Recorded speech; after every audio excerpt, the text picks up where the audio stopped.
Xin chào các cậu, hôm nay chúng tớ sẽ đi leo núi Trầm. Đây được gọi là cao nguyên đá nhỏ ở ngoại thành Hà Nội, ngay ở Chương Mỹ thôi. Núi Trầm cách trung tâm Hà Nội khoảng 20 đến 30 cây nên đi rất là tiện. Nếu mà các cậu chưa đi trekking bao giờ thì có thể chọn núi Trầm nhé. Chúng tớ sẽ thử leo đường này xem lên được đỉnh trên kia không nhé. Núi khá là thấp, mà đường lên đỉnh thì cũng ngắn lắm, chỉ mất khoảng 30 phút thôi. Cái cụm này có khoảng 8 đến 9 đỉnh khác nhau.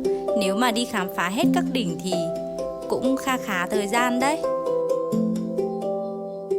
Các cậu để ý nhá, cũng có những đoạn đá dốc, nếu mà chưa quen thì cũng khó leo một chút.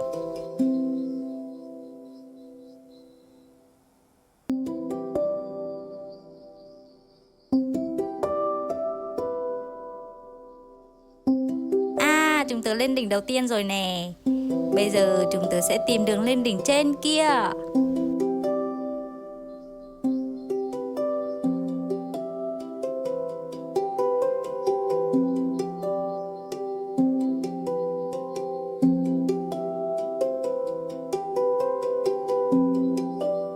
Ôi, chỗ này hơi sợ.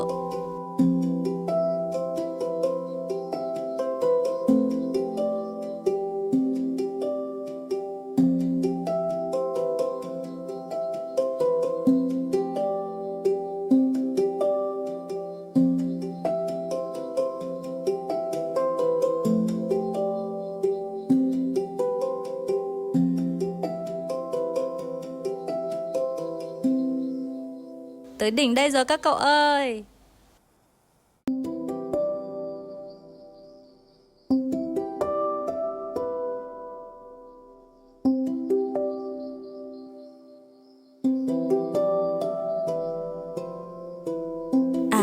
Ở trên các núi thì chúng tớ thấy rất là nhiều rác, như là các chai nhựa hoặc là những túi bánh kẹo. Nếu mà các cậu đi núi hoặc là trekking ở đâu đó thì nhớ đừng vứt rác ở trên núi nhé. Chúng mình có thể đưa xuống chân núi để các cô lao công dọn đi ạ. Cảm ơn các cậu.